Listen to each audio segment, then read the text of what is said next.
going on, everybody? Welcome to another episode of the Crane Kicks Lex podcast. Tyler is here. Dylan's here. Trader Jessica is here. What is that monstrosity in the background? What are you doing? Like you go down to Tampa for one weekend, and all of a sudden you got Tampa merch hanging up. You didn't see anything. I forgive you because of the LSC sweatshirt, and I know it's in your heart. We're just gonna say that was just like an homage to Maddie. Yes, it was totally Nothing more, right? Nothing more. Nothing. You hated the weather. You hated the food. You hated the blue and yellow combo, right? All that. Okay, cool. Good. You hated the cool stadium on the water and how uncool it actually is. You're doing the reverse, Dylan. This isn't working, man. But you're right. It is cool. Stadiums on the water. All these stadiums that are on the water. I'm like, dang, it's kind of sick. It's kind of sick. But you know what? Like, whatever. Our stadium one day will be in the middle of like a giant horse pasture, and we'll just have like thoroughbreds like riding around majestically through the fields, and people are like, whoa, oh my gosh, look at that magnificent beast. And I'm like, that's just Dylan.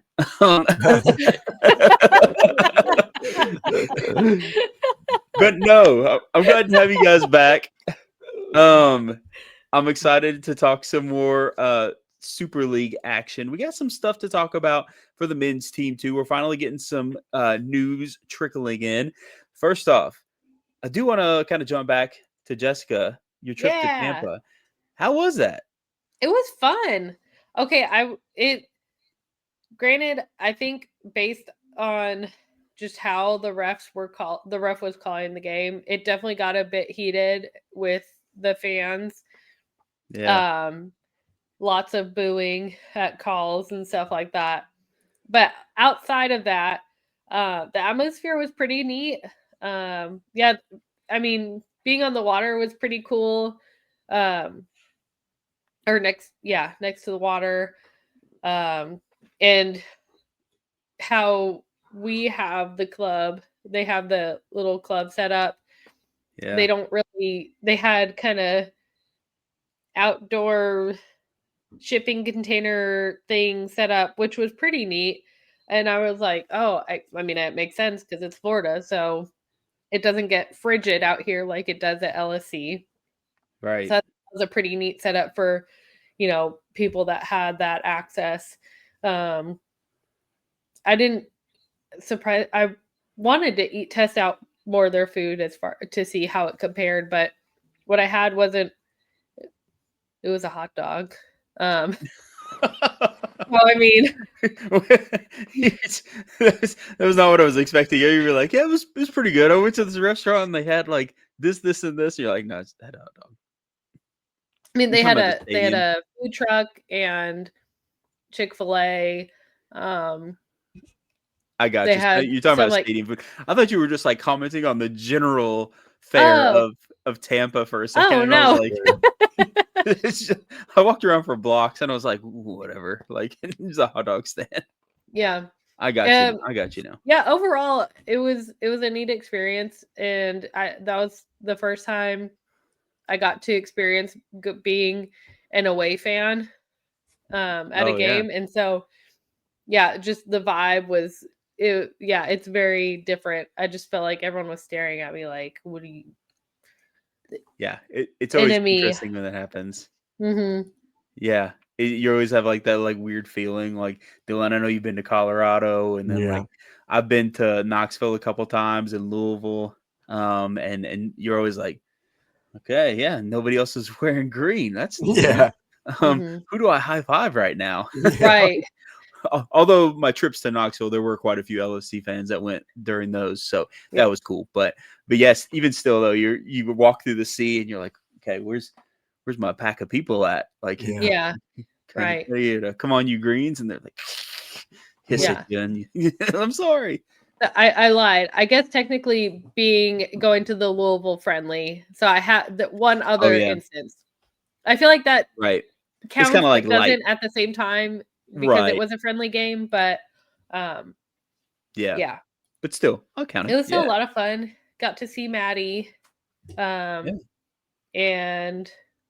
got to It was really, but also very weird, wanting her to do well, but not so well that we would lose. And it all worked out. It worked out. We tied. Yeah. We both got to continue our streaks. Yeah. And yeah. She like looked up in the stands right before she let a shot rip, and then she saw like your eyes tearing up, and then she's like, I can't do it. I'm not gonna do this to them. I won't. And then she just was like, pass it off. Yeah, no. No. That is like, it's so funny though, whenever we run into former players and there's like that weird feeling, right? It's like, I want you to succeed because I still love you, but I also want us to succeed because this is my team. And yeah, it's weird having that conflict, for sure. Oh man, but that's cool that you got to go there and experience this match. Let's dive into it.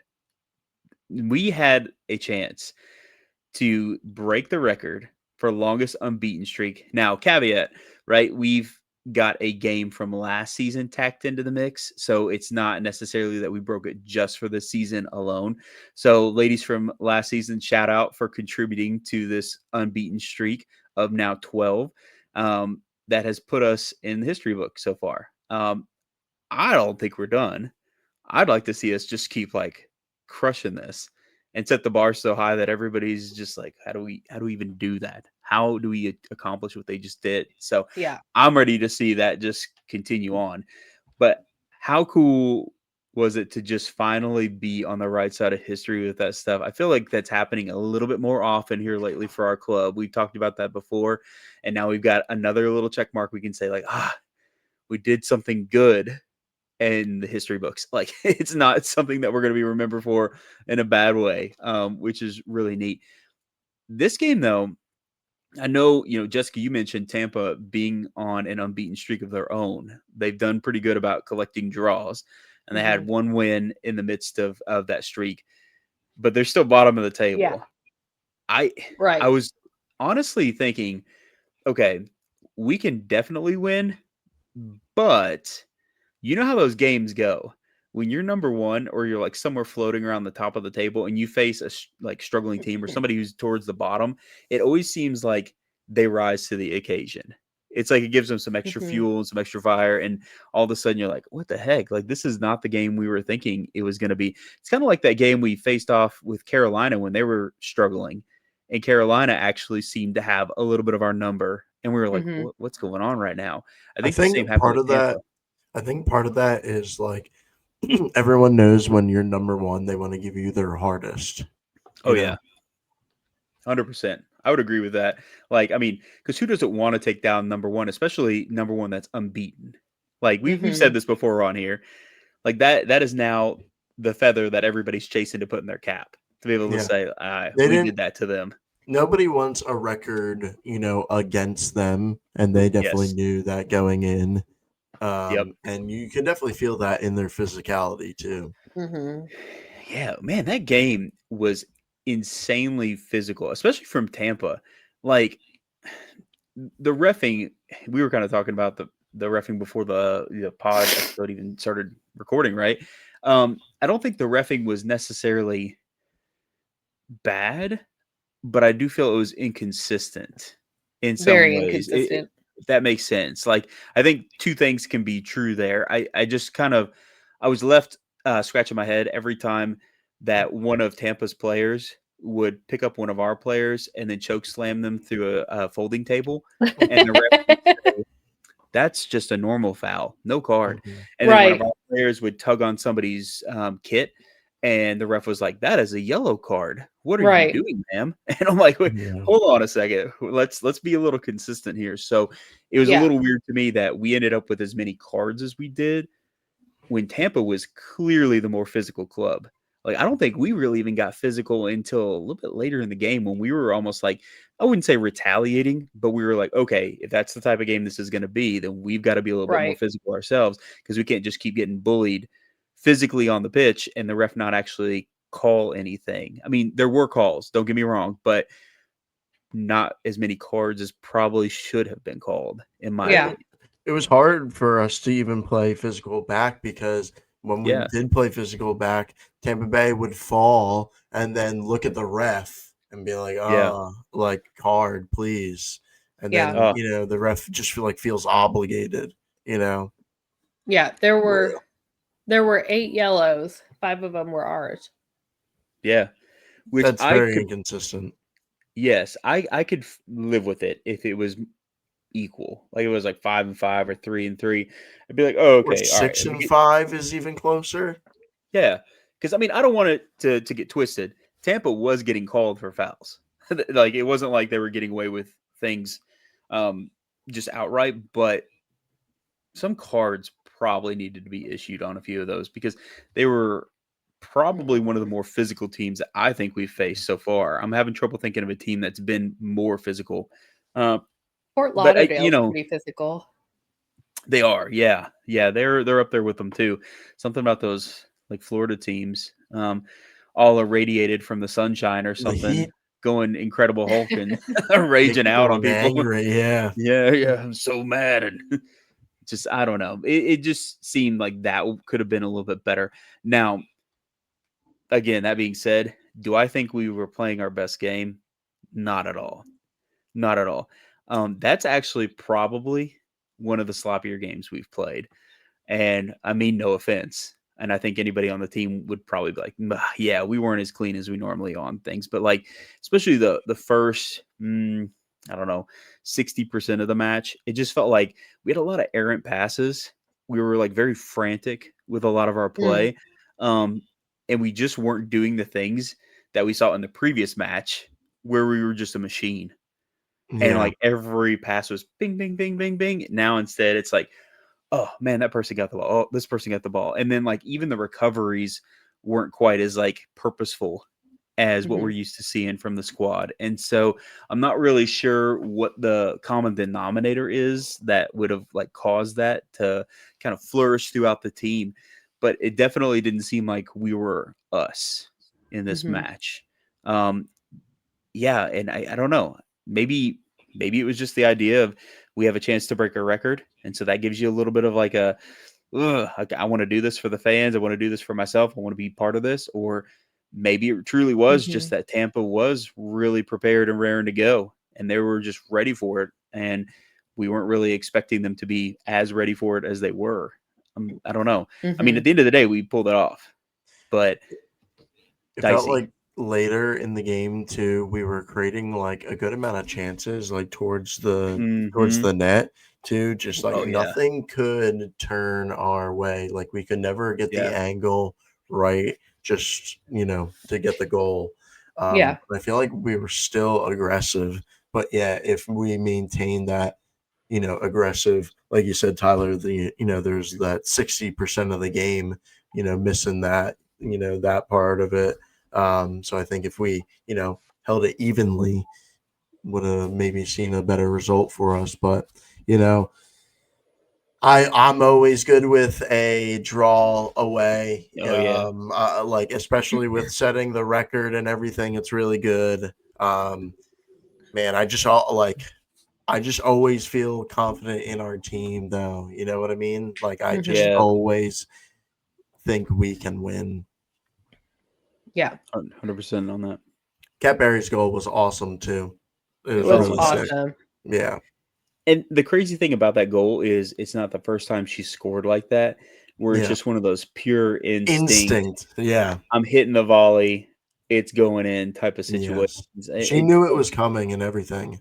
Yes. And like you see so many players miss those types of shots that she takes and makes. And like just her ability to hit the ball at these weird angles with speed and still make it into the net. It's just crazy to see that stuff happen.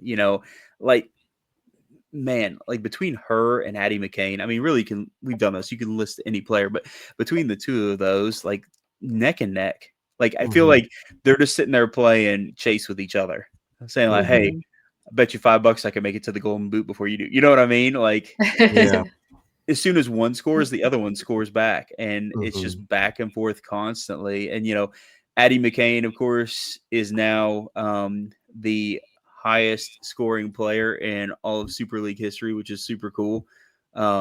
So like we have that going for us, which also we contributed to that in the first place, even before she did join the team. So it really is like weird slant, but okay, a part of us, strange flex, whatever. But no, it is really cool to see that we have that type of talent. But yeah, Kat Berry, just such like a pure instinctual striker. That's a thing that we've been begging for on a lot of our squads, is the type of striker that can just do those things and do them well consistently. It's not like a one-off, like, oh man, they scored that crazy banger and then you hardly ever see them score again. Like, she's doing it routinely. And I think that that's really, really great for us as a squad. And that's with her having to share this lion's share of the goals with other players on the team, because so many people are able and willing to actually score these goals and produce for themselves. So you wonder, like, man, what would she do if she was like the person too? You know what I mean? Because some teams, that's the approach they take. It's like, you're our goal scorer, and that's kind of it. Like how Oakland, right, with Wilson, they were like, you're the person, you're going to score the goals. But I'm glad we're not in that situation. I like our approach where it's like, everybody go do your thing. You go score. I almost would say, like, I don't want to say it. Like, I want us to keep doing what we're doing and, have her share with Addie and with Amina and with, Sarah, like with whoever. Like, the way it's going is going very well. And like, if we keep going this way, one of them will end up, with a record of some sort anyway. If we just keep it, if we were to change and kind of like highlight one of them or something like that, I feel like that would throw off everything. It's good to just like not mess with the consistency, and like you said, Tyler, she's done it throughout the season, and it's, not just Kat, it's Addie, too. Like, it's great to see the consistency. I think we see that, by always having a very, the lineup doesn't really change too much. And like, it was nice to see Mackenzie start again, because she started last week, and like Amina was on the bench, and like, it's just very good. This is wise rotation. This is very wise rotation and good coaching to have it set up this way. And if we like, if we just continue on this path, we're going to be a very successful team. 100%, man. We are a successful team. Yeah. Well, yes, we Trophy are. cabinet We filling are. team. But I want to win. I want to win. Oh yeah. Oh, for sure. No, I know. Yes, I'm just being. They're going to be sitting in a sea of trophies. That's what's going to happen. Yes. But you're right. That was cool seeing Mackenzie Weiner get the start again. She did so good in the previous game. I thought she did really well in this one. It was real hard to adjust to the physicality in this game, I think, for us, because we were like, man, what the heck? They're playing like super physical, and I don't think it's that our team was not capable of playing physical. I think it was just like we talked about, the moment that we started doing anything back, and Mackenzie was one of them. Like, the ref was just watching her like a hawk, because she was one of the first players I was like, oh, that's the type of game we're playing. And then so she kind of dished it out a little bit back, but then the ref was like, hey, look here, you're wearing these cool kits, and so I'm going to be watching you extra intently because they're super sweet. Now, where did you get that? Can I buy one? But anyway, here's a yellow card. And, it's it was frustrating to see that, but it was cool to see that fight kind of get sparked within our team. And it was nice seeing Kinsey do her thing yet again, because once again, we said at the beginning of the season, a lot of us kind of expected her to be one of our starters. And once again, we have that amazing problem of like, man, our bench is so deep. Like, we're just like rotating starters in and out. Like, what can you do about that? It was really, really cool to see, other players get in the mix again too. Like Amber Wynn, she was back in the match again later on. Cassie Rohan was in there. That was really cool. I love that Mac is starting to kind of cycle our late additions in matches and say like, hey, here's some other faces that I trust and want to give a chance, and let's see what they've got going for them. And I thought they've done really well for us. Amber Wynn was doing really, really good whenever she got set down. Fast. Oh my goodness. Yeah. She was doing so well. She had that one Yeah. sweet little pass in the final third that was just like incisive, trying to set us up. Yeah, I'd like to see more of what she has for sure. That was her second game that she subbed in for I us. think so, yeah. I think that was her second appearance for us as a Mhm. late sub. So I really enjoy that Mac and his team are starting to kind of say like, hey, let's see who else could do some stuff for us in these late Yeah. game moments. Because like Dylan mentioned already, we got to be smart with that rotation and that management. And it's a long season, and we can't be ending up like what happened with the men, where we're relying so much on this one Right. core, and then all of a sudden injuries rack up, and you're close to the playoffs, and then you miss them because now like all the people that you're like, you're the people that are going to go out there, you make this happen. They're unavailable. Yeah, it's just smart. So good. What's your guys' take on the goal that we let in? What do you think happened there? That was hard. That was hard to watch, like from the angles I saw it at. I don't know, because my angle was not Cat Asman's angle. Cat Asman, like, it was seeing something I'm sure very different from what I was seeing as a spectator on the TV. But it very much appeared like Cat might have thought the ball was going to go like outside of the goalpost. And then by the time she realized, oh man, it's going inside the goalpost, it was too late, because instead of like making a dive, she was kind of like jogging towards it, which makes me feel like maybe she didn't see it clearly. And that's why it went in the way it did. I could be wrong, but that's just kind of the impression that all of the factors gave me, which that's hard when you're a keeper and a ball is coming at you and you can't see like half of the trajectory. By the time you go to make a move, you're like, ah. And you even saw it when she was kind of like jogging that way. She even kind of last second did a little lunge and almost ran into the goalpost trying to make it over there. But yeah, I don't know. First appearance, it seemed like we should have had that. But after watching a couple of replays, I was like, ugh. I guess it depends on what her view of the ball was for me. Yeah. And from my point of view too, I thought she was gonna get it. Yeah. Or was just so close. And looking at the replay now, I think it's one of our girls was also trying to go up for the header to get it out, but just missed it. And yeah, I think just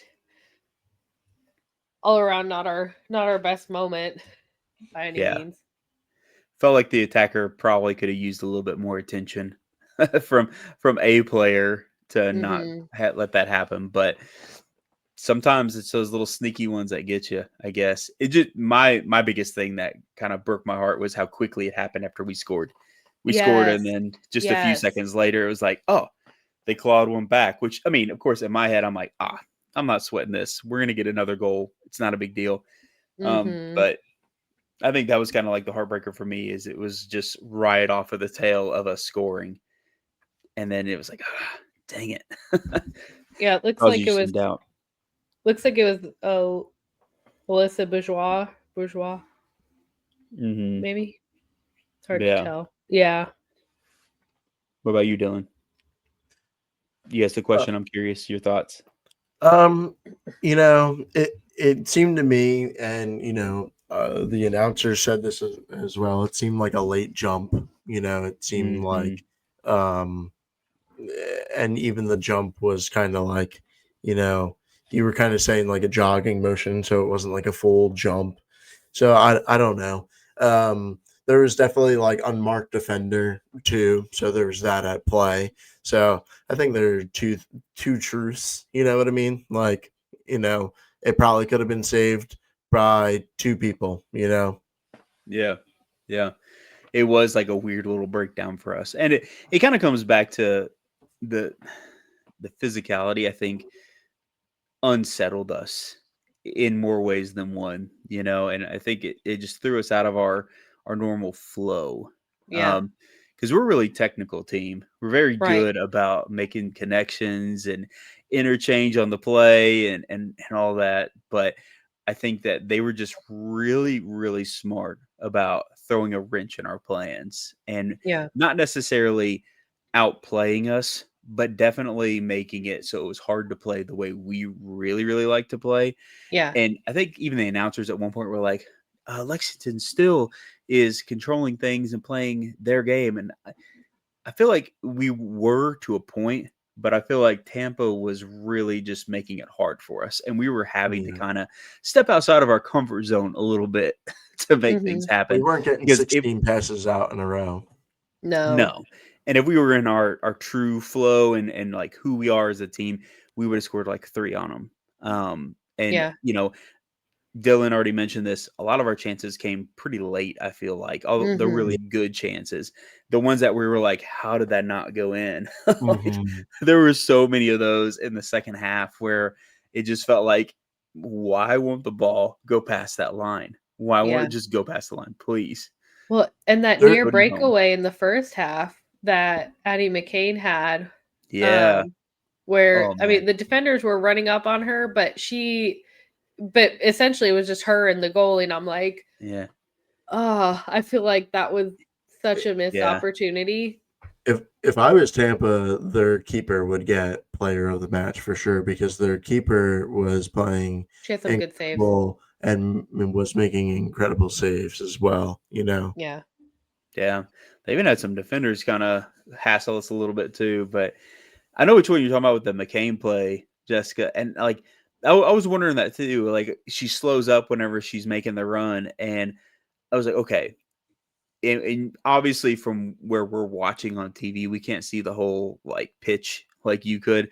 But I was like, is she just thinking that she was offside? Because it was almost like she hesitated for a second and was like, wait a second.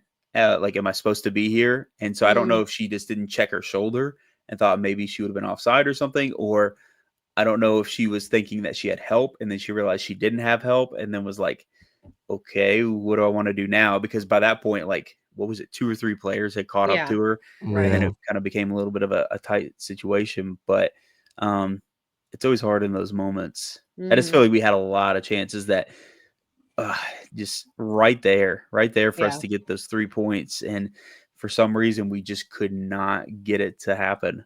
I think this is, I think this is definitely one of those games similar to, was it the first Carolina game that we're talking about where it just wasn't, we just didn't play like we thought we should.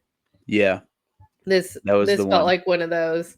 I mean, our pass accuracy was only 69%.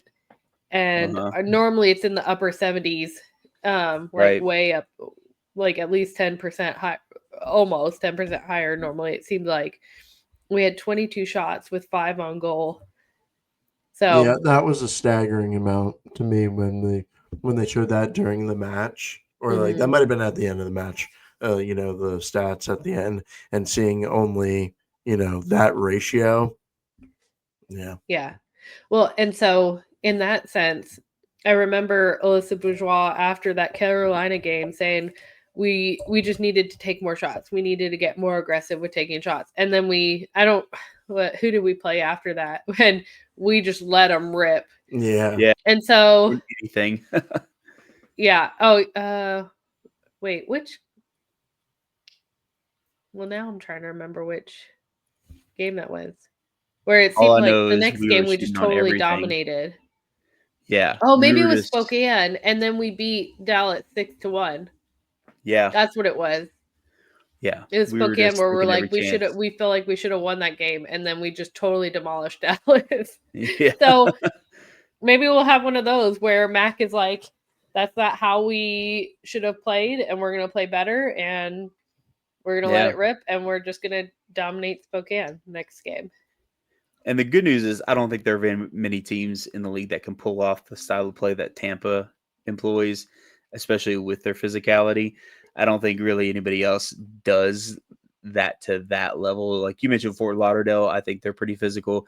But I mean, outside of that, there aren't any really teams that I can think of off the top of my head that I'm like, man, they like to really truly bully you on the pitch. So yeah, we don't have to deal with that, hopefully. Yeah. Which is good. Yeah. So unbeaten streak extended. Got a little bit of a break. Yeah, we've got Spokane up next. Now, we talked about this before.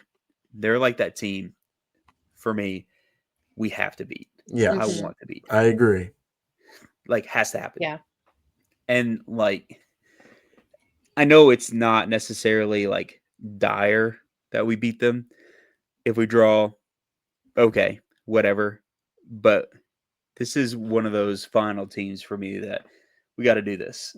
we got to show them we can beat them, and they're definitely not unstoppable by any means. We've got to find a way to crack the code, especially with how many times we played them. You know, like tied 0-0 each time. Yeah, like at this point, we got to put those goals in. Yes. And then say Spokane, no. You know, like you're not going to be that one team that can stave us off for eternity. So I really, really hope that this is very similar to what you mentioned, Jessica, that what we did to Dallas. We go and we invite Spokane here, and then we say, okay, this is going to be the get right game for us where we're showing you we could still win. And we're going to do it in style. Well, and it's at home. They only have 14 points. They've played 14 games compared to our 11 and only have 14 points. And their last 5 are 4 losses and 1 draw.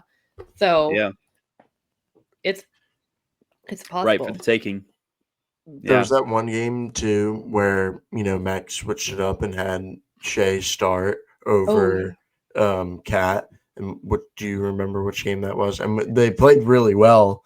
So it would be interesting to see, you know, maybe like one lineup change like that could be the key in the match against Spokane. I don't know. It might have been. Was it the Fort Lauderdale game?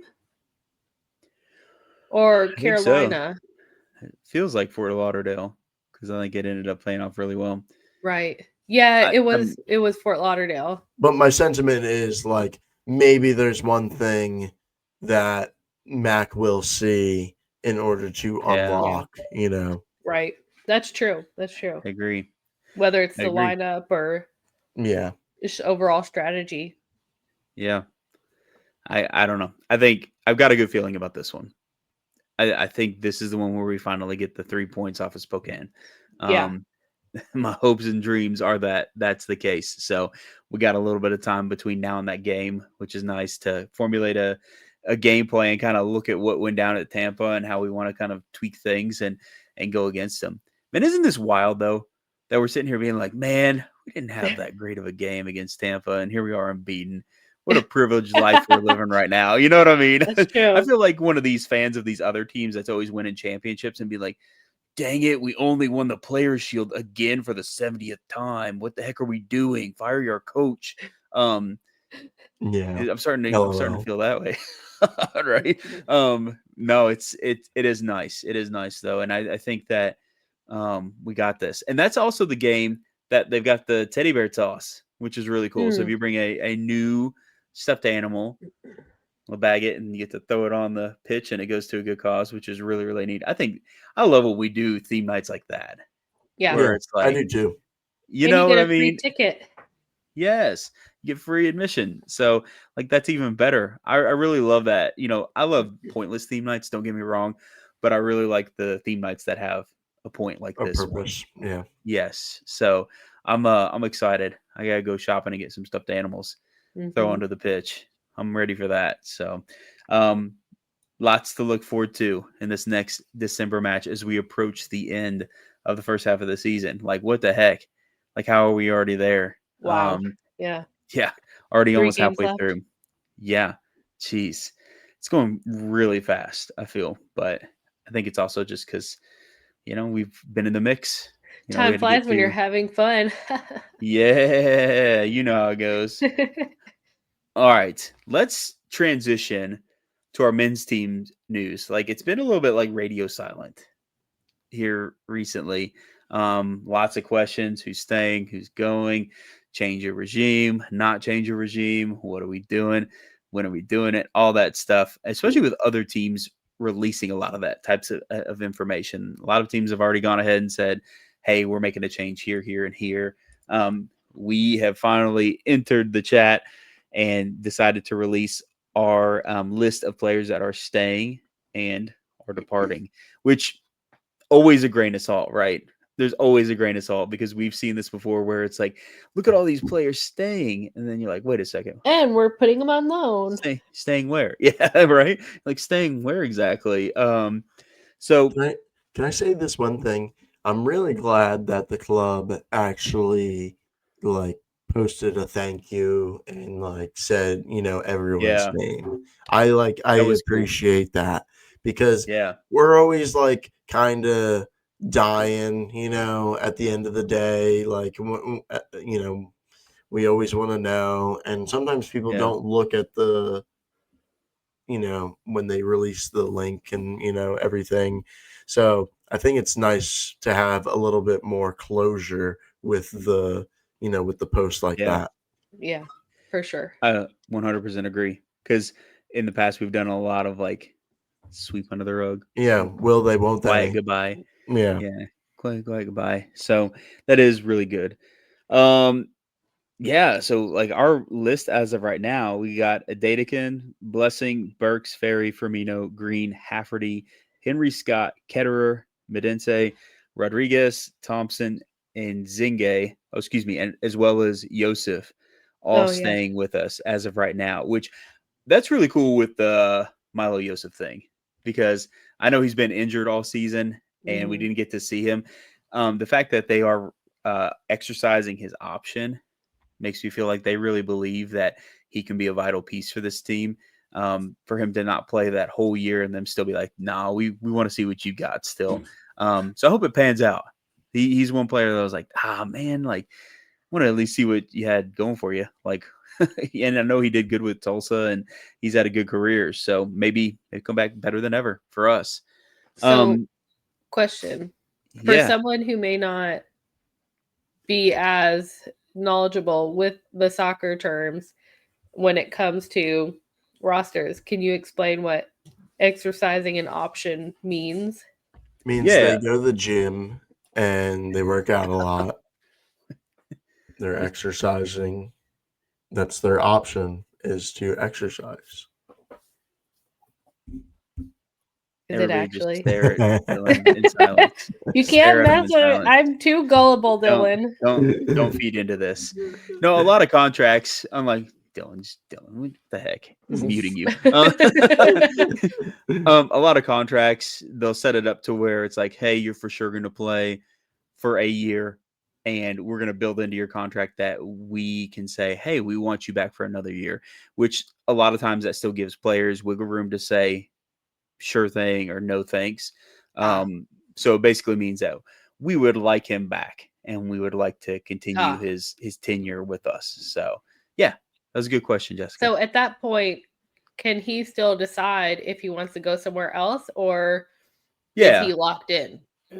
Yeah, he can decide like, meh, I'm not quite sure. But usually like it ends up being that they stay. So contract expiration list is Corey Burke and Cameron Lancaster.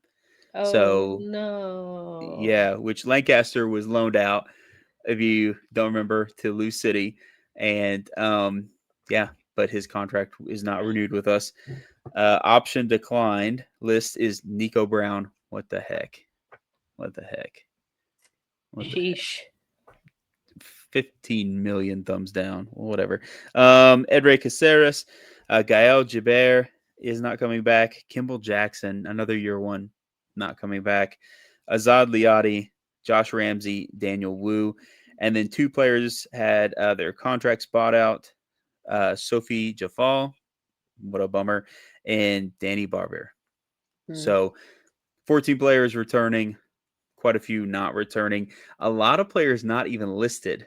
Yeah. Which is also mysterious. Like Atest Youth, if you did not pick up on that, was not mentioned. He's not anywhere on there. I do know that it appears like Detroit is wanting him to come back, but Who knows what's going on with that for sure. Marcus There's a few other Epps. players that, like Speedy, Marcus weren't listed on there. Dylan wasn't on there. Not you, Dylan. Other Dylan. Goldthorpe. The one who plays professional soccer. It was like the draft name, like me. I'm the guy. So, and there's a lot of ways to interpret whenever a player's not listed on these things. Sometimes it's because talks are happening. Sometimes things aren't quite settled yet. And it doesn't necessarily mean they're going to be with us or they're not going to be with us. So time will tell for all those other players. I'm very, very curious how things pan out with each of those names that's not on there because, like Marcus was a big piece of the team. Speedy filled in when we needed him most and provided that leadership. And Artes is Artes the youth. The truth, you can't help but be like, man, maybe there's a world where he does come back. But I hope we do bring him back. Dear God, please. I would love it. I think Detroit wants him too bad now, though. Yeah. I think Detroit is going to be like, no, we want him to stay because they saw what he could do and they valued it. So who knows what that's gonna. It's a dead horse, and I'm gonna beat it. But he's too good to just like let go. Yeah. I feel like we're letting go. Like I don't, generational talent is like crazy to say. Even if like I view it as like hidden he's gem. one of he's one of a handful of players that I feel like could have been on like our Mount Rushmore. That's one of what I mean? Like no matter how you want to spin it, whether it be because he's a fan favorite, a prolific goal scorer, whatever lens you want to look at it through, you're like, man, it's just like how Lou City already has like their Mount Rushmore of players. And like, they're like, okay, this is who we would obviously see. They've been with us for such a long time, contributed so much. And like, I feel like he's one of those ones that absolutely would have been there. How Lou City views Cam Lancaster is how Lexington should view Artes. Yeah. Could have, right? Yes. Could have. Yes. He could have been like that, but it is what it is. Is what it is. Maybe we'll see. Who knows? Nothing set in stone. So until it is, we're gonna keep the hope alive. So that's it's quite a bit of change, but not as much as we've necessarily seen. It really hurts to see year 1 and 2 guys on those lists of departures. You always kind of hope like, all right, maybe they'll come back and, they were away for a little bit. They're going to make their triumphant return. So it does stink to see that occurring. I mean, and of course, you don't want to see anybody leaving that wants to be here and wants to play for the badge. I mean, anybody that doesn't, then I guess whatever. But and I don't know. I feel okay with who we decided to keep, right? I mean, there's nobody on here that I'm like, nah. Now, do I think that we kept a full stable of like right out of the gate starters based on how we use them this year? Probably not. If we're looking at this list and how we used a lot of these guys throughout the year, we did not use most of them as for sure lock-in starters. So I don't know if this is kind of like last year where we kept a couple people and we're like, this right now is for depth and or to sell them off. Or if it truly is that they see another vision where there's a world where they earn a starting spot with some other permutation of players and formations and whatever it is we're rolling out. That's a question to be answered for another time, I guess. And after we see who all else we bring in the off season and, what they have to offer and where they're at in their game. But I think we had some questions around these departures and returns, if I'm not mistaken. So let me pull these puppies up real quick. So we had a question asking us, which is the biggest surprise to us in the roster moves for the championship? So the biggest surprise.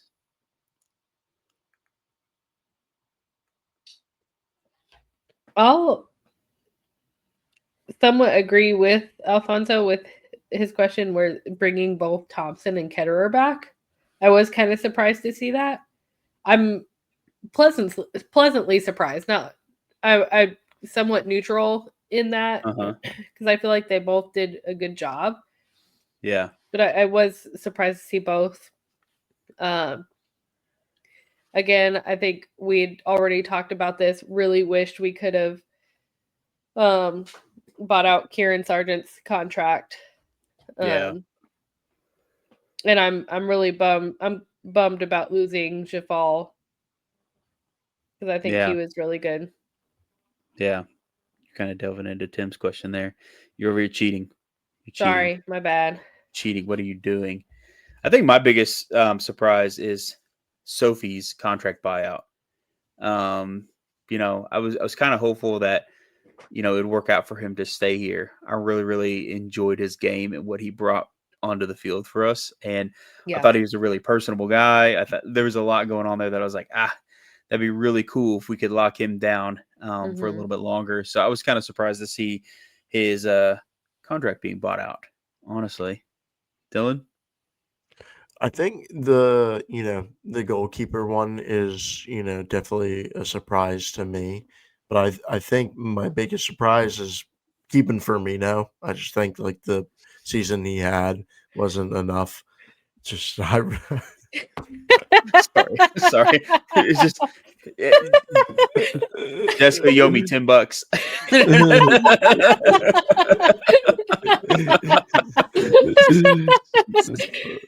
Oh my gosh. Oh man. Oh. Sorry. It's okay, Dylan. Speak your truth, man. It is what it is. It is what it is. Yeah. I guess if I want to expand on that, because I kind of see what you're getting at with that, Dylan, but I'm also just kind of surprised that the mix of starters and non-starters to return. I think it was like in my brain a little bit heavy on fringe starters coming back, which again, maybe that's because there's a new plan, a new vision for the future where they take that next step and they become those like key players for us. But that is interesting to me. Yeah. With that. Now, kind of like piggybacking, Jessica, you kind of already touched on this a little bit, but Tim had asked us like, all right, well, like what did they get right and what did they get wrong with who's coming back? And that's a little bit of a tricky question because some things are going to be out of our hands, right? Like we don't know what went down with Kieran's contract. It could have literally been that we're like, please let us have Kieran Sargent.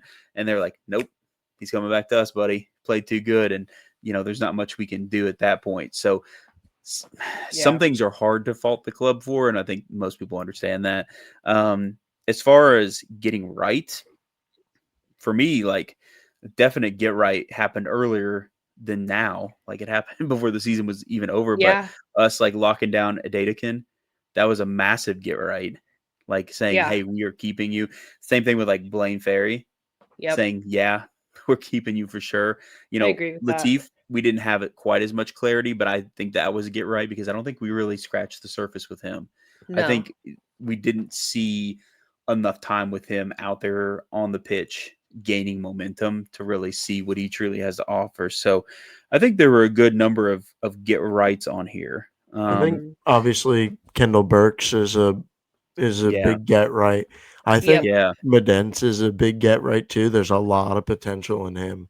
There's a ton of potential in Medence. There were a couple times like later in the season where he was making some mistakes, but earlier in the season he was like the guy for us. So good. So I think keeping those guys is really good. I kind of like Green and Zengay, staying as well. There were a couple times when I felt like maybe they weren't the guys, but they definitely rounded out and had some really good performances. So I think those guys, maybe not instant starters, but good bench guys. Yeah, I will say I wouldn't say anyone specifically jumped out at me. It was more of and I would say in general, as far as those that we're keeping, my reaction wasn't to any of them like, oh, we're keeping them. So I'd say that's a good sign. Yeah. I would agree with you. Nothing was like, oh my gosh. As far as like the mistakes, I gotta say, I don't obviously I don't love getting rid of our year ones. Right. Our ride or dies. Like Nico will always be a mistake that we got rid of him and didn't give him more of an opportunity. We Yeah. shipped him off to Madison, and you can be like, well, Madison, there were some struggles, and like, yeah, because it was for Madison. So that kind of is a bummer. And like, um, I don't know if it was right to get rid of Gael. Yeah. Javert did really good when we asked him to step up to the occasion, in my Yeah. opinion. So he's one of those ones where like fringe starter guy that honestly was a little bit more starter than fringe for me in a lot of ways. Yeah. So that was kind of a bummer. Um, Kimball, he got done dirty in year 2 and then got his opportunity in a really good team in League One. And I would have loved to see him come back and then maybe fight for his spot and do his thing. Yeah, that would be a pick Well, for me too. Him. Yeah. well, maybe And we'll see in the future. could be. And then we already said Otis. Yeah. Like that's a mystery though. So I can't say they got it right or wrong. It is a mystery. So maybe they got it right, maybe they got it wrong. But I will go to my grave with the belief that he never should have departed for anywhere else. We should have said, "You're here. You're our guy. We're gonna build around you and with you." But neither here nor there. Did I get any wrong? Am I wrong about what they got wrong? Or is there one that I missed that was a wrong that should have been counted as a wrong? How many times have I said wrong? Count it. You lost track, didn't you? No, I think pretty good. Yeah. I think, Yeah. Corey Burke and Cameron Lancaster, comfortable with them leaving. Forrester, Ajago, kind of same thing with Corey Burke. I feel like we could have got a lot more from, a striker. Yeah. For sure. Yeah. Sargent is definitely like, obviously, forget Altez. Altez wasn't in the building this season. Kieran Sargent, biggest letdown for sure has to be, Yeah. Yeah. that we can't Not keep locking him. him. Yeah. My heart, I don't want to see Nico go. Kimball, obviously, I see a lot of potential in him as well. So I feel like having him in-house would be good. But it is what it is. Maybe he gets more playing time somewhere else. So, that's that. I was kind of surprised with key players like Jafal, for sure. Yeah. Yeah. Right. It was a little bit of a shocker. So if you take all this stuff and you look at the sum of our parts, or maybe the individual pieces, whatever you want to say. Tim was asking us like, all right, so what's our biggest individual need now? Need people who can Goal score. scorer. Yeah. I think it has someone to be who can that, put right? the ball in the net. Yeah. Didn't we say something? Didn't this come up like an episode or two ago where we were like, what if we had a do-over or something? Somebody asked, like, if you had a do-over at a position. I think it was striker. I think that still is the case. Now, do we have a complete team that I feel like is going to go out there and dominate? Not yet. But I feel like we at least have pieces for each section that I'm like, okay, I feel good about that. Yeah. Except for striker. Like, Right. I feel like we are currently in a situation where I think we all agree, like, we need that, like, ace. We need a Cat Berry. We need an Addie McCain. Like, we need that type of player for the men's side.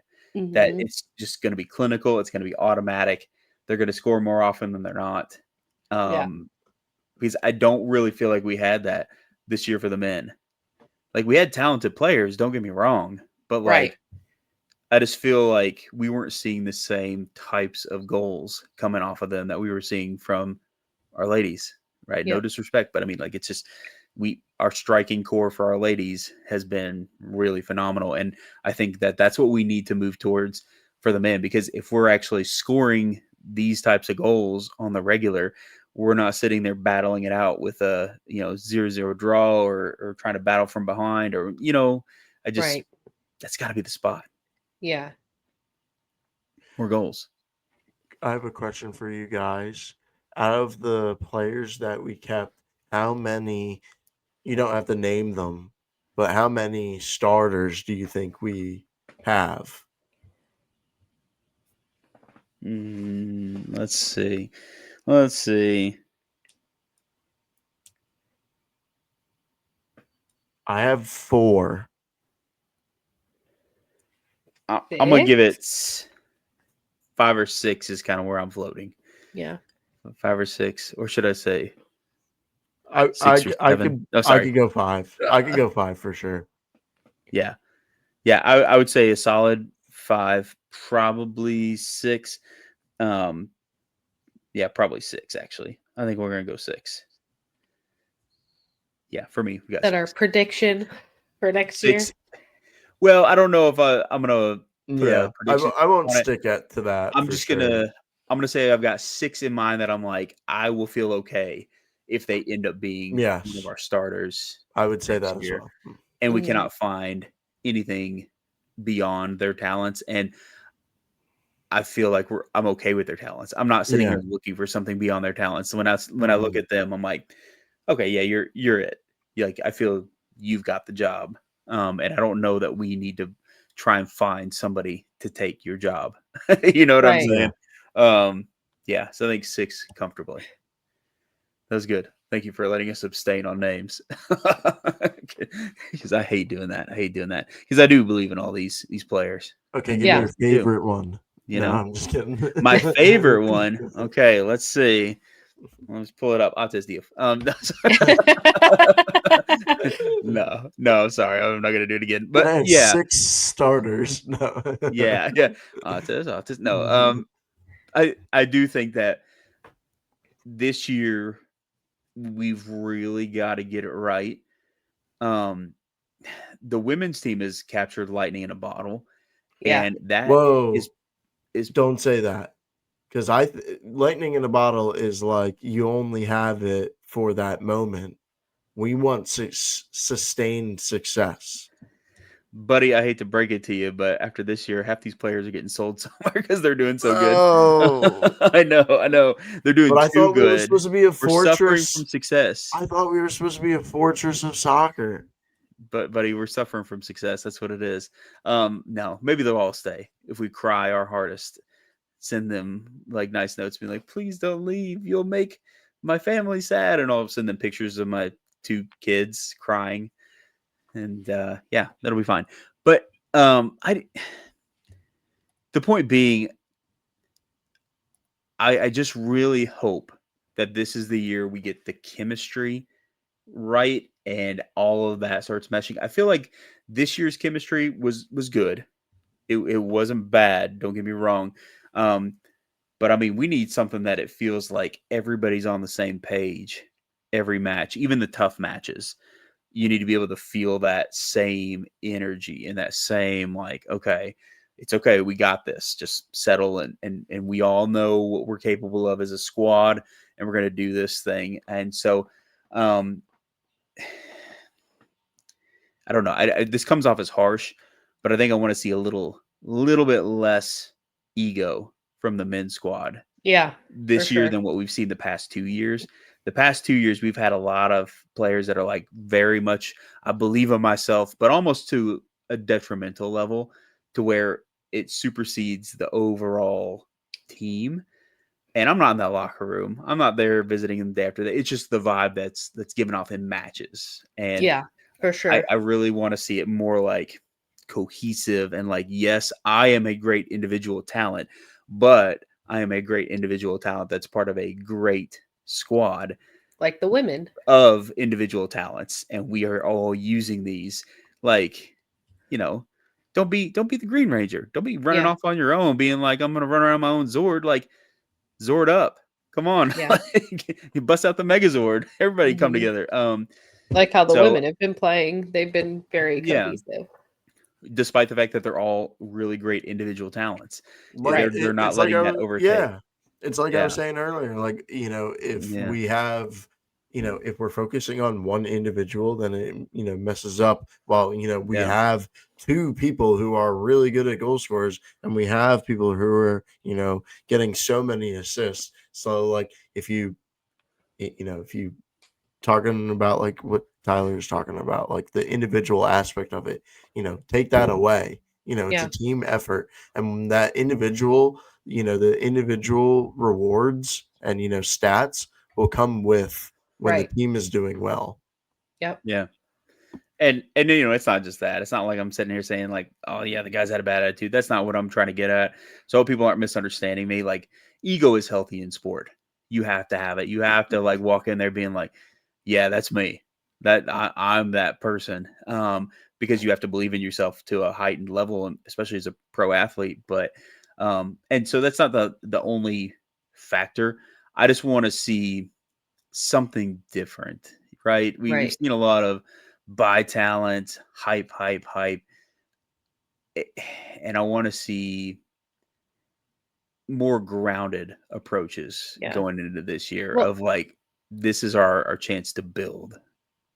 Because like you just said, they took that skill and ego almost to the detriment of the team during games at times.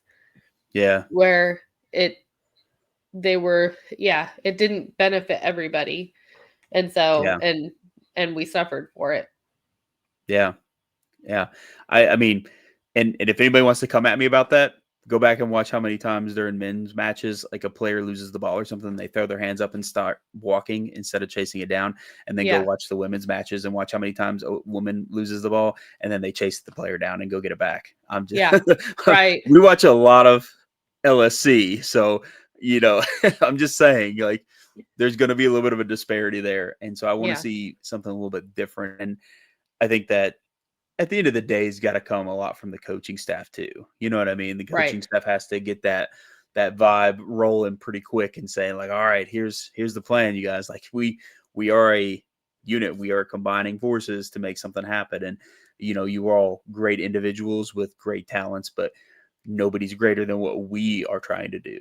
And so I hope if we really kind of get that ball rolling right out of the gate, it could be a good year. I think so. And we've said it before. I think this year is the year we have to make the playoffs.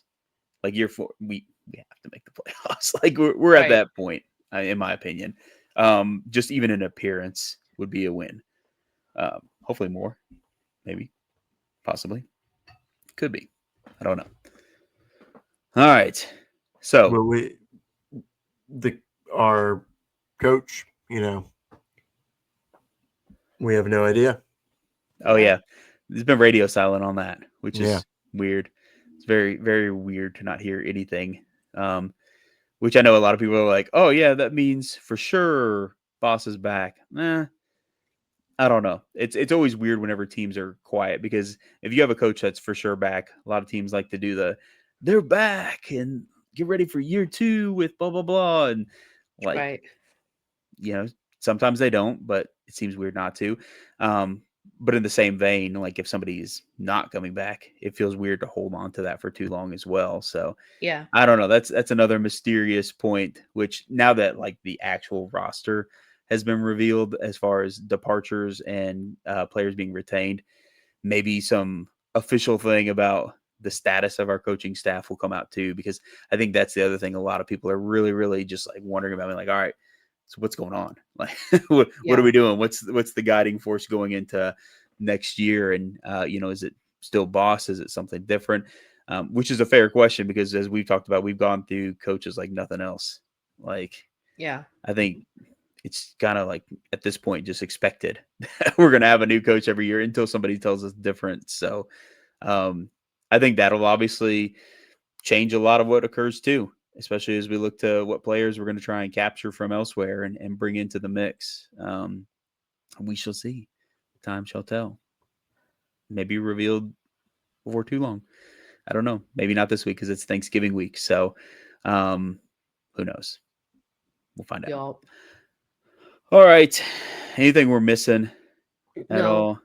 But I wanted to apologize that I've been all sniffly. And so if I forgot to mute myself, I know. We're both then I apologize. dying. I know. I'm sick too. I'm just like, whoa. I feel like my voice is all nasally and high because of it. It's all right. You're good. No need to apologize, Jess. All right. Well, we'll see what happens with everything. We got a little bit of time for the next match.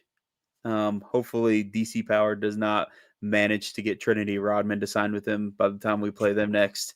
As cool as that would be to see her play in person. What about that? Sorry, I know we were about to sign off, but what about that? That's insane. We were joking like, oh, time for LSC to bust out the checkbook and then get Trinity Rodman now that she's going to be out of contract, and then here comes DC Power of all people being like, oh, actually, we'd like to offer you some money. That would be kind of insane, wouldn't it? There were comments. Would be crazy. There were comments on one of the posts about that, about people talking about how coming here would be beneath her, to the Gainbridge Super League would be beneath her, and those people are ignorant. Yeah, and all this other stuff. I'm like, y'all don't have no clue what you're talking about. Yeah, like we have so much talent here too, and saying things they don't know. Yeah, and if anything, I think signing a really high profile player like that would only elevate the league and bring more visibility to it. And so yes, I know we have NWSL, Gainbridge Super League, and rather than viewing, and I feel like we've had similar conversations like this when it comes to MLS and USL Championship, but rather than viewing it as competition, try to elevate the sport of soccer in general. And so, yeah. Well, all I have to say to those people that are saying that it's absurd, for the longest time, everybody laughed about the idea of Messi coming to the U.S. to play. Mm-hmm. And then here he is. You know what I mean? Right. Now, of course, everybody listening is going to be like, yeah, but he's in the twilight of his career. He still came here. You know what I mean? It's, the point is, you never know. Money talks and opportunity talks. And, if a player sees it as like, man, they're going to pay me well, and I have a chance to cement myself as like a potential like league legend, club legend, whatever. Right. It's pretty enticing a lot of times. I'm not going to lie. And every league has to start somewhere too. Every league has that first big signing that then all of a sudden casts that net for the other big signings to get attracted. So why not? Right. Why not? That'd be cool. I think it would be a really, really dope thing for the league. I mean, of course, it'll make like some weird situation where then every team is like, how much money do we actually have to spend? Can we keep up? Which is another problem for another day. But the exposure side of it would be really, really cool in my opinion. Mm-hmm. Sorry, tangent. That popped into my brain and I was like, man, well, what if? Okay. Well, we've got, just one game in like 2 weeks, right? We got Thanksgiving, a little bit of time, and then we got our game. Don't forget to get a new stuffed animal so you can go to the stadium, get in free for the Spokane game, bag this stuffed animal, toss it onto the pitch for a good cause. Come out, cheer on the ladies. Hopefully it won't be too cold. Even if it is, like, there's all kinds of good merch now. Go buy all like those humble puffy vests or something. Like, get whatever you need to come out there and cheer on the ladies with us because man, at this point, if you're not on the train with us, I don't even know. You're just like willfully being ignorant to the quality of soccer that we are lucky to have with our team. And stop that. Okay? Just stop that. That's all I have to say to you. Okay? All right. Last thoughts? 3, 2, 1. All right. Then you know what it is. Until next time, guys. Come on, you Greens.